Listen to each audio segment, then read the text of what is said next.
shelter when they didn't have it. Not saying they couldn't get it, but they know the situations that they were in. You know what I mean? With You credit you being successful to Cam.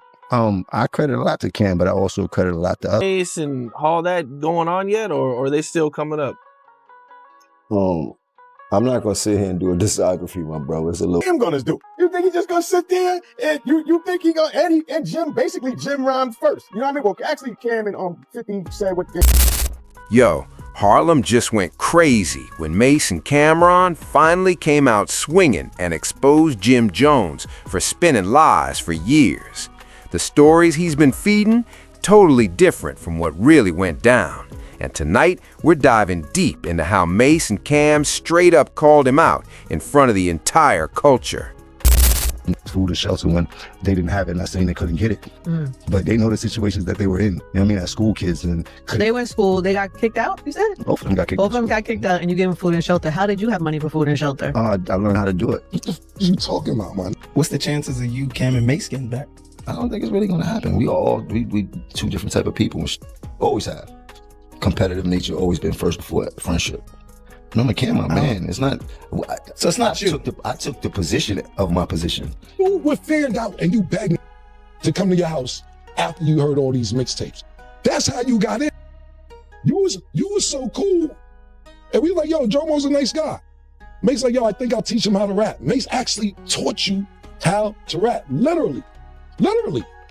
He taught you how to rap. Definition, Jimmy, because when you think, if I ask anybody on the streets of New York, like, give me some adjective or definition of Jim Jones, what do you think one of the words would be? I would hope a survivor, a visionary, a philanthropist, a person with a big heart, a person that stands on 10 toes. Not perfect. He's a perfect example of what could happen for you in life if you believe in yourself. This is uncharted territory. These are conversations we never had in hip-hop. The second Mase and Cameron decided to call out Jim Jones, the internet knew Harlem was about to erupt. Because when these two go public, especially about someone they grew up with, it means the piece is officially over. For years, Jim Jones has bounced from interview to interview, spinning stories that always somehow put him at the center of Harlem's history. Stories where he claims he made moves, started trends, or played roles that Mase and Cam say he never actually did. Jim would talk like he was the backbone of the whole Harlem rap scene, like Dipset couldn't exist without him, like he single-handedly ran an entire era. But while fans outside New York ate it up, folks from Harlem always raised an eyebrow, questioning why the stories kept switching up. And now, Mase and Cam finally snapped. They got on their show and decided to set the record straight once and for all. And the way they did it had the entire culture glued to every single moment. Mase and all that going on yet, or are they still coming up? I'm not gonna sit here and do a discography, my bro. It's a little bit too much for me. And you ain't pay enough for that. So if you got some other questions you want to ask, or you could erase all this, send you your money back. I understand what's going on and the plight of everything that's going on, and people want to know the history, but this ain't the way that you're not going to be able to get the whole Jim Jones or Jomo story for that. What you did, I thought this was some regular questions. It seemed like you're trying to get everything up to every point, and that's not going to happen right now. So if you want to ask some questions, I'm cool with that, but you definitely can't ask me all these questions you're asking, my brother. So if you got some... Matter of fact, bring up the clip. Yeah, Mase helped me learn how to rap. Mase taught me how to rap. Mase actually showed me, he was the first person to show me how to rap. Mase actually sat me down and showed me the magic to rap. We taught you how to rap. How you ran the whole organization. How you made Diplomat. Wait, make none of this up. You was a fan. I put you down because you had a free crib and you was a nice guy. That's how you got down. What made their call out hit so hard wasn't just the words. They delivered it with ice-cold precision. They didn't yell, they didn't curse, they didn't try to embarrass Jim with cheap shots. They just methodically broke down the timeline of Harlem history, highlighting exact moments where Jim inflated the story, twisted facts, or shoehorned himself into situations he had no part in. Mase detailed how moves Jim bragged about weren't his at all. They were Cam's ideas, Mase's groundwork, or Dipset plays that Jim later tried to claim masterminded them. Cam jumped in too, exposing how Jim acted like he discovered artists, built relationships, or sparked trends, when in reality, he was riding the wave, not leading it. And because Mase and Cam were actually out in the streets of the 90s and early 2000s doing the real work, their version of events carried a weight that Jim simply couldn't touch. You credit you being successful to Cam. I credit a lot to Cam, but I also credit a lot to us because behind closed doors, it was us that put him in that position. You was a fan. You begged us. You are a fan, nigga. A fan. They came live with me in the projects in my grandmother's house. In your grandmother's house. Mm-hmm. Oh, but she was gone. Passed away. So you got the apartment to yourself. Mm-hmm. They come, but you still got to pay the rent. Yeah, I paid the rent. I paid for the love rent. That was Mase manager. I was a hustler. I always been a hustler. You were in the streets. I know how to make money. Mm-hmm. Why are we going to Jomo's house? I heard the new you did. Yo, you want to come through? Come through. So yeah, I would bring some business over there sometime. Look, maybe. There wasn't times where Cam had to do what he had to do to make $1 and things like that. But from the beginning, I always had to make $1 because I always been on my own. Yeah. I raised my whole family since I was a teenager. I used to hustle and get my mom's money. You heard it. My first job in this thing was a hype man for Cam. You know what I mean? But I started as Cam partner. We came in this mission wholeheartedly. I knew what my job was. He knew what his job was. What was your job? My job was to make sure nothing happened to that man while he was trying to be successful, because I knew that if he be successful, then he's going to turn around and make him successful. And that's exactly what happened. I mean, he was doing music a long time and things like that, but it was a pivotal moment where before he got signed, them 2 years was very crucial to everything that we did together in his journey of becoming who Cam is. Do you remember how we met? Pause. So not met, how you got cool with us? Basically, you heard our freestyles. Yo, man, I heard the freestyle. The wildest part? How effortlessly the truth just flowed from their mouths. Mase and Cam didn't have to dig for details. The memories were raw because they lived every second of it. They broke down mixtape eras, label meetings, street corners, crew politics, and personal dynamics. Jim has been spinning from a totally different angle. They even called out how Jim kept throwing subtle shots at Mase over the years, trying to make him look soft and disconnected from the streets, even though Mase was the one who originally sparked the Harlem movement that set Dipset off in the first place. And when Cam backed that up with receipts from their come-up days, fans finally realized Jim had been rewriting history for so long, some people actually bought it, until now. Mase didn't hold back either. He said it flat out. We let him rock with the lies for years because we didn't care, but now he's saying too much. That right there marked the turning point.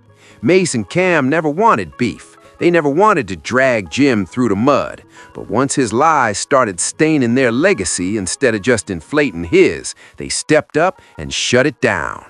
And the way they laid it all out, Harlem always knew the truth. Now the world finally does too. I'm extremely happy of what I've accomplished, who I've become, what I've overcame, what I have the ability to do. You was not there, man. You wasn't there. You were fanned out and you begged us to come to your house after you heard all these mixtapes. That's how you got in. Whenever I do my interviews, I'm very real with myself. You know what I mean? Like, I know the whole playing field. We taught you how to rap, how you ran the whole organization. People get this picture painted like I'm from the real bottom with nothing. I've been traveling on the train since I've been 8 and 9. I've been telling people this for years. Like, I'm a real anomaly. Like, I'm different in New York City. I was a man long before I was supposed to be a man. Get out of here. How you made Diplomat? Yeah, you ain't make none of this stuff. You was a fan. So you gonna sit around and act like you been around all this Harlem and everything. You ever see somebody from Harlem try to act like they from Harlem so bad that you gotta keep saying, Once Mase and Cam started breaking it all down, Jim Jones's whole mythology began collapsing in real time. They stripped away layers of stories Jim had been running for years, stories that, according to them, were just slick exaggerations wrapped in Harlem swagger. One of the biggest claims they exposed, Jim was acting like he was the mastermind behind Dipset's rise. Mase pointed out that long before Jim even picked up a mic, Cam was already buzzing, already catching label attention, and already laying the blueprint for what would become Dipset's identity. Mase even reminded everyone how he put Cam on, how he helped position him in the game, while Jim wasn't even rapping seriously for years. But if you watch Jim's interviews, you'd think he was running the whole show from day one. That's exactly why Mase and Cam finally spoke up. They weren't about to let Jim rewrite the foundation they built with their own hands. Cam added more fire by explaining how Jim would show up to meetings, projects, or street moves way later, and then retell the story like he was there from jump. Cam said Jim had a habit of inserting himself into moments he wasn't even part of, moments he didn't contribute to, and moments he didn't fully understand, but later claimed like he was a key player. Fans started dropping comments like Hollywood directors don't rewrite scripts as much as Jim rewrites Harlem history. And Mase backed Cam with receipts that were too specific to ignore. He broke down Jim's early insecurities, how he lacked confidence as an artist, how he was mostly behind the scenes, and how the streets remember those days totally differently from Jim's current version. Cam gonna do? You think he's just gonna sit there and you think he gonna and Jim basically Jim rhymed first. You know what I mean? Well, actually Cam and 50 said what they was talking about what they said. Jim heard that. He came back and said that. Now motherfucking Cam, what you think Cam gonna do? Cam is a lyricist. He's gonna make you feel any type of stupidity way that's possible. Basically, he's gonna say basically kick you in your nuts. You know what I mean? He's gonna rip your heart out. Remember the old school when they was doing electric boogie and grabbed the heart, pulled the heart, they just had in their head. I'm bit through it, stomped on it. That's what you're gonna hear. It's basically they're going back and forth. After that, like I said, it went to the money. That's the whole point of the situation. Yeah, you're gonna say Jim is from the Bronx. Everybody else on the side, your group of niggas, be like, yeah, he's a peanut gallery. They gonna make up all this shit to make sure to turn the peanuts into peanut butter and whip it into something else to make it all a whole bunch of different shit. Then my niggas gonna talk about your feet and all that. You know what I'm saying? Like, so. But what really sent the conversation into overdrive was when Mase started breaking down how Jim always tries to paint him as someone who left Harlem, or was never really in the mix, when in reality, Mase's impact in Harlem predates all of them. He reminded everyone that long before Dipset had matching fits or anthems, Mase was already platinum, already on the radio, already putting Harlem on the map as a force in mainstream rap. Cam backed him up, saying Jim tends to downplay Mase's legacy because admitting the truth forces Jim to face his own role, that he wasn't the original leader, he wasn't the innovator, and he wasn't the one setting the pace. And the fans felt that. The comments blew up. People started pointing out that Jim built his entire confidence on stories he spun over time, not on what actually happened. Mase even joked that Jim talks like a tour guide who never actually went on the tour. That line alone had the internet cracking, because it perfectly summed up how Jim's interviews come off: loud, animated, confident, but completely skewed from reality. And Cam doubled down, saying they don't mind Jim telling stories, but not when those stories erase the truth about what they actually did for Harlem. This wasn't just a call-out, this was a full-on correction, and Mase and Cam made sure that the correction was heard loud and clear by the entire culture. Thing about it is, you gotta understand the war. Like, Jim it's like battling. It's like rap. Like motherfucking rap. Jim, whatever, but they wasn't. They was on platforms. Jim said what he said. Jim, I think what he said, something about inviting him to his so he said, he said, they on my dick, right? That's something that's serious. Like, you hear that, you like, ooh, it's like Jim caught a ball. Oh. Do you consider Jim a Harlem guy or no? Jim basically was with Killer for a minute. You know what I'm saying? Cam already, you gotta understand, Jim had family in 1199 and Cam had family in 1199, and they both had family members over there. So that's how that connection went on, as far as, because Bloodshed and everybody was over there. So that was the connection with that, as far as being First Avenue. First Avenue, they built up these condos called 1199, and Cam had family over there and Jim had family over there. So when Cam and Digger and Bloodshed was rocking, that was how Jim was able to make that connection, because Cam was going to First Ave and Jim had family on First Ave. You know what I'm saying? At a real young age. We was teenagers though. By the time Mase and Cam hit their third round of exposing Jim, they moved past the small slips and went straight for the core issue, Jim's ego. They explained that Jim has spent years trying to crown himself as the face of Harlem, the voice of Harlem, even the historian of Harlem, even though he entered the rap game long after the people he critiques.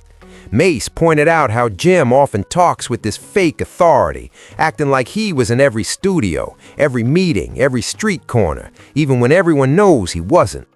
Cam added that Jim's real problem is that he can't give credit without twisting it into being part of the story. Instead of saying Cam and Mase built something or Harlem was moving a certain way, Jim always turns it into we did this or I was there, even when he wasn't. Mase said the saddest part of Jim's storytelling is how pointless the lies are. Jim has accomplishments of his own, from the Baylon era to reality TV to building a brand, but that's never enough. He wants the origin story too. He wants the shine from years he didn't earn. He wants the credit for moments he only watched. And Mase and Cam weren't letting him steal that anymore. They explained that truth doesn't make Jim weak, lies do. Fans began noticing how Jim downplays artists' contributions unless it benefits him in the moment. Mase highlighted how Jim tried to rewrite Dipset's early dynamic, pretending he was organizing and leading the crew. Cam laughed, making it clear Dipset wouldn't exist without the foundation and chemistry he and Mase built. Jim joined later, grew into a role, but he didn't create it. That's a truth Jim never liked to admit. Then came the moment that shook the internet. Mase planning how Jim's lies hurt Harlem more than they helped. He said, when someone from Harlem exaggerates their role, it confuses the culture. It spins fake stories that stick for years and disrespects the people who actually did the work. Cam added that Harlem's always been built on authenticity, style, swagger, storytelling, and truth.